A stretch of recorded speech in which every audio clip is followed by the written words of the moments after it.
Bonjour, bienvenue à cette présentation sur Padlet. Je vous souhaite la bienvenue. Mon nom c'est Caroline, moi je suis une enseignante de deuxième année. Je suis une passionnée des technologies. C'est quoi un Padlet? Pour ceux qui n'en ont jamais entendu parler, en fait, si on veut, c'est une application ou encore un site web qui nous permet de créer un mur qui peut être collaboratif ou pas. Un mur où on peut publier des tuiles qui peuvent contenir des activités, des liens vers un autre site web, des liens vers une vidéo d'une chaîne YouTube, ou encore simplement pour écrire des messages à nos élèves. À quoi ça sert? Aujourd'hui, je vais surtout vous montrer comment j'ai utilisé Padlet lors de l'enseignement à distance. Pourquoi j'ai choisi Padlet? En fait, je vais vous avouer que j'ai pas vraiment magasiné parce que je sais qu'il y a d'autres sites qui offrent les mêmes avantages que Padlet. C'est une amie à moi qui m'en avait parlé une semaine justement avant la fermeture de l'école. Donc pour moi, c'est allé de soi de choisir Padlet vu que je le connaissais un tout petit peu. Je vais vous parler maintenant des avantages de Padlet. C'est que premièrement, c'est gratuit pour 3 Padlets. Si vous avez la version payante, ben là, vous aurez un nombre illimité de Padlet et peut-être d'autres avantages que malheureusement je ne connais pas puisque je n'ai jamais utilisé la version payante. J'aime beaucoup Padlet parce que c'est très intuitif, facile à utiliser et je vous dirais qu'il est traduit en français pour au moins 90% du site. Il y a quelques petites choses encore qui sont en anglais, mais en général, c'est en français. Et c'est quand même assez simple à utiliser. Je vais vous en faire la démonstration dans quelques minutes. Ensuite, ce que j'aime beaucoup, c'est que dans un même et seul endroit, je pouvais mettre tous les liens que je voulais pour mes élèves. Donc, c'était beaucoup plus facile pour les parents et surtout pour les élèves de s'y retrouver. Ensuite, ce qui est bien, c'est que dès qu'on fait un ajout ou une modification, bien, comme c'est sur le web, c'est automatique, les parents voient la modification ou l'ajout qu'on vient de faire. Pour l'enseignement à la distance, le Padlet, c'était merveilleux. On va maintenant aller faire un petit tour sur mes Padlets que j'ai utilisés pendant le confinement du printemps 2020. D'abord, quand on veut se connecter à Padlet, on doit le faire à l'aide d'un identifiant Google ou Microsoft. Quand on entre, on arrive sur le tableau de bord. Ici, on peut voir que j'ai déjà, moi, créé mes 3 Padlets. Alors, sur le côté, on voit ce qu'on a fait, ce qu'on a partagé et aussi si j'avais archivé des Padlets. Ici aussi, sur chacun des Padlets, sur les tuiles, on voit 3 petits points. Donc, en cliquant dessus, on peut soit archiver le Padlet ou le supprimer si on veut pouvoir en créer un autre. Pour les élèves, pendant le confinement, moi j'avais fait 2 Padlets. J'avais fait un Padlet calendrier pour les élèves qui me suivaient en visioconférence et j'avais fait un Padlet activité de ma classe lab pour les élèves qui me suivaient pas en visioconférence, donc qui étaient en mode asynchrone pour qu'ils puissent faire les activités avec les parents. On va d'abord aller voir le Padlet calendrier. Quand j'arrive sur le Padlet, on voit mon titre Padlet calendrier et j'ai mis mon petit menu personnel.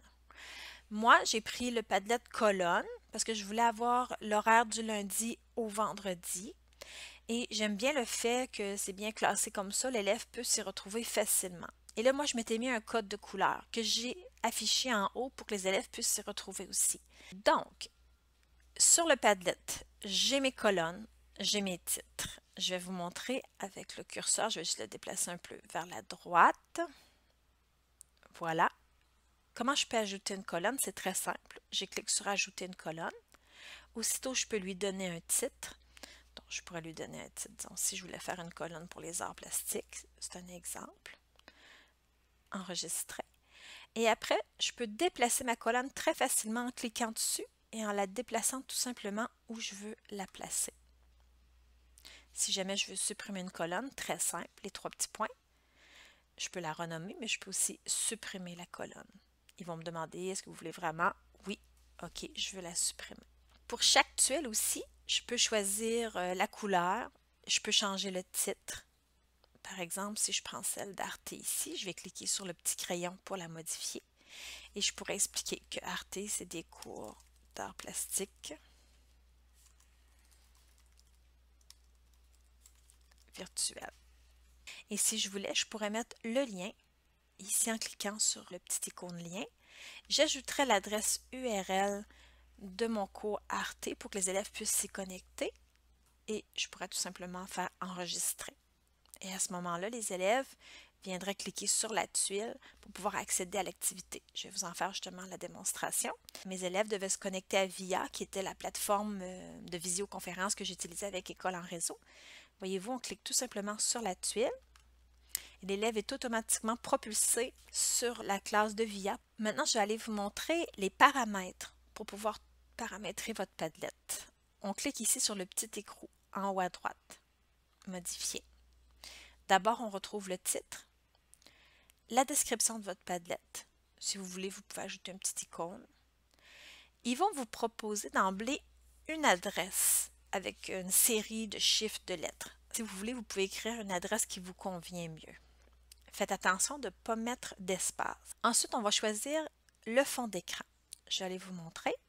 Dans les fonds d'écran, on peut avoir des couleurs unies, des gradés, des textures, des motifs, des images. Vous pouvez même ajouter votre propre fond d'écran. De faire attention parce que le petit curseur à côté de chaque tuile, en tout cas dans Google Chrome, est très petit et gris.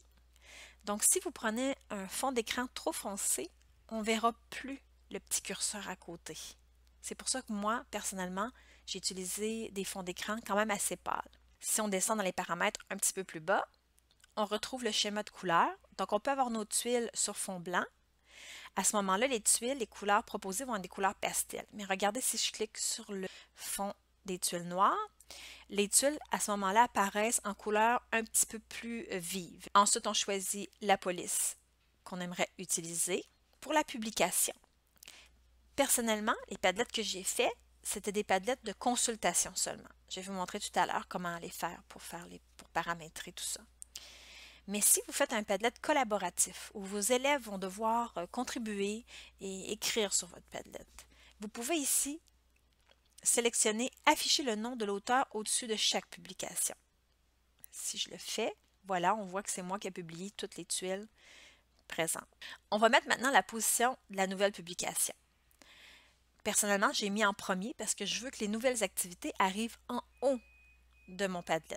Cependant, si vous faites un Padlet, je dirais plus de discussion, où vous voulez que les élèves commentent une tuile que quelqu'un a déjà mis. Alors, à ce moment-là, vous pouvez cliquer sur Dernière, ce qui fait que, voyez-vous, le petit plus apparaît maintenant en bas de la colonne au lieu d'apparaître en haut.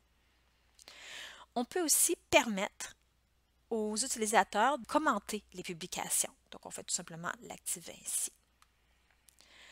On peut leur demander aussi de mettre une réaction. Donc, ils pourraient mettre j'aime, ils pourraient voter, ils pourraient mettre des étoiles ou une note. Si vos élèves contribuent, vous pouvez aussi sélectionner exiger l'approbation. Ça veut dire qu'il va falloir, de votre côté, en tant que prof, il va falloir aller soit approuver ou supprimer la publication si vous trouvez qu'elle n'est pas appropriée. Et vous pouvez aussi filtrer les vulgarités. Une fois que notre Padlet est prêt, on peut le partager à nos élèves. Très simple, on clique sur le bouton Partager ici en haut à droite. Et là, il y a plusieurs façons de pouvoir partager. Personnellement, moi, j'ai toujours utilisé copier le lien dans le presse-papier. Donc, je clique ici. On voit que le URL du Padlet a été copié dans le presse-papier. Donc, je peux faire CTRL-V dans un courriel. Personnellement, moi, je l'ai mis sur mon site web. Je me suis mis un bouton Padlet. Et en cliquant sur le bouton, j'avais mis le lien du Padlet. Donc, c'est vraiment à vous de voir comment vous allez le partager avec vos élèves. Moi, ce que j'ai recommandé à mes élèves, c'est d'enregistrer l'adresse du Padlet, soit directement sur un raccourci sur leur bureau d'ordinateur ou encore dans les favoris de leur ordinateur ou de leur tablette. Maintenant, je vais aller vous montrer mon deuxième Padlet qui s'appelait le Padlet Activité. Sur ce Padlet-là, on retrouvait vraiment les activités que je faisais avec les élèves durant la semaine. Donc, d'un côté, j'avais les premières années, j'avais mis les arts plastiques au milieu pour séparer et mathématiques, français, deuxième année, de l'autre côté. Et je demandais toujours aux élèves de respecter leur niveau. Encore une fois, je me suis mis un code de couleur. Et surtout, je l'ai mis pour les parents pour qu'ils puissent voir c'était quoi les nouvelles activités. Donc, dès que j'avais une nouvelle activité, je la plaçais au-dessus. On va dire qu'en mathématiques ici, j'ajoute une nouvelle activité sur les fractions, par exemple. Première année. Voilà, j'aurais pu écrire quelque chose en dessous. Je mets un lien vers une activité. Et là, vu que c'est une nouveauté, je clique sur les 3 petits points ici et je la mets en orange. Je vais vous montrer ici une petite astuce que j'ai découvert en travaillant sur le Padlet et que j'ai beaucoup aimé. C'est qu'on peut copier une tuile d'un Padlet à l'autre ou même dans le même Padlet. Par exemple, première année, les résolutions de problèmes mathématiques. Je clique sur les 3 petits points, copier la publication, et là on me demande, est-ce que je veux le copier dans un nouveau Padlet, dans ce Padlet, ou encore dans un Padlet que j'ai déjà fait. Donc, moi, pour l'exemple, je vais le mettre dans le Padlet calendrier. Et là, on me demande même dans le Padlet calendrier, où est-ce que tu veux le mettre? Tiens, moi, je vais aller le mettre mardi. Voilà, c'est parti. Si je retourne dans mon Padlet calendrier, je retourne voir mardi. Voilà, première année, résolution de problème, mathématiques est arrivée. Une autre astuce que je vais vous dire, c'est que quand vous faites votre Padlet, essayez le plus possible de ne pas mettre trop de colonnes. Parce que les élèves, surtout peut-être les plus petits, ils connaissent bien le curseur vertical, mais plus ou moins bien celui à l'horizontale, donc ils n'ont pas tendance à penser à utiliser celui-là en bas pour aller voir qu'est-ce qu'il y a au bout. Je suis maintenant sur un autre Padlet que j'utilise avec un groupe et je vais vous montrer comment créer un Padlet. Donc, une fois que vous êtes dans le tableau de bord, vous cliquez sur Créer un Padlet. Alors, automatiquement, on vous offre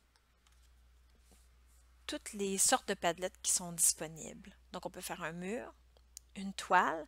La toile, je l'ai déjà essayée. Je trouve que c'est parfait pour faire des cartes d'organisation d'idées.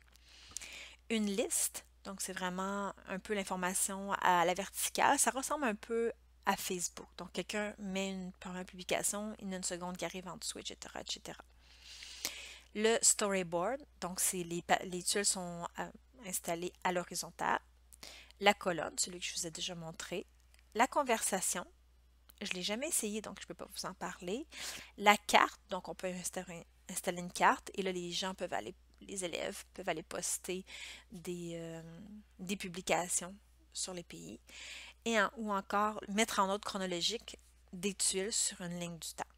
Parfait peut-être pour un professeur d'histoire, par exemple. Je vais en prendre une au hasard. Quand vous entrez, Padlet vous offre un titre, une description, mais en fait, vous pouvez changer tout ça si vous voulez. Quand j'ai terminé, il faut toujours cliquer sur la flèche en haut, ici, pour revenir au menu. Je continue. Je vais aller me choisir un fond d'écran. Je vais prendre texture et motif. Bon, voilà. Ensuite, je reviens encore la flèche. Voilà. Je vais mettre les tuiles noires pour mieux les voir. J'ai choisi l'écriture. Là, je vais faire semblant que c'est un Padlet collaboratif. Donc, je vais cliquer sur Attribution pour voir qui va mettre la publication. Je vais autoriser les commentaires. Je vais permettre aux gens de voter. Tiens. Et je ne vais pas exiger l'approbation, mais je vais quand même filtrer les vulgarités. Je clique sur Suivant.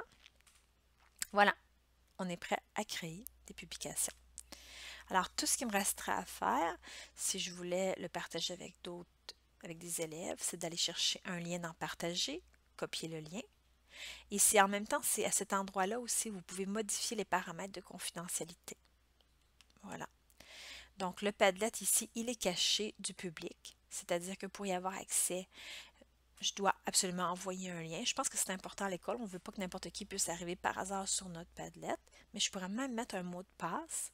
Et les autorisations relatives aux visiteurs, bon là, je vais mettre peut écrire, mais je pourrais choisir peut consulter seulement, ou encore peut même modifier le Padlet en soi.